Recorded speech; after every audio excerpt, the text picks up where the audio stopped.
Sa pagdinig naman ng Special Committee on Globalization and World Trade Organization sa Kamara, binigyan diin ang mga produkto at industriyang kailangang masakop ng Safeguard Measures Act. At si Job Regala, una sa balita. Isinusulong ni Special Committee on Globalization and World Trade Organization Chairperson Christine Alexi Tutor ang mga panukalang layong palakasin ang depensa ng lokal na ekonomiya laban sa bagong hamon sa pandaigdigang kalakal.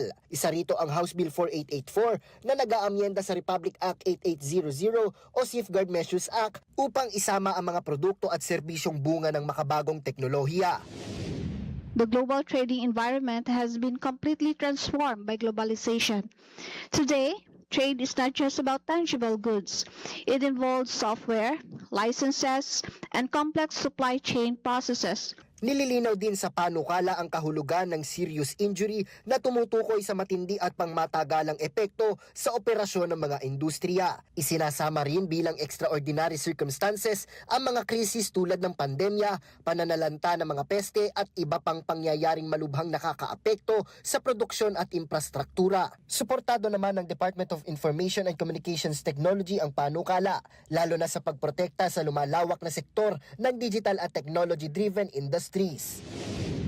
The DICT through the ICT Industry Development Bureau expresses its support for House Bill number 48884 amending the Safeguard Measures Act.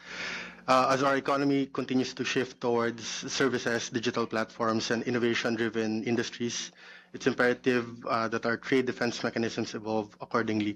Samantala, umaasa ang mga mambabatas na maipasa ang panukala bilang proteksyon sa mga lokal na industriya sa gitna ng nagbabagong pandaigdigang kalakalan.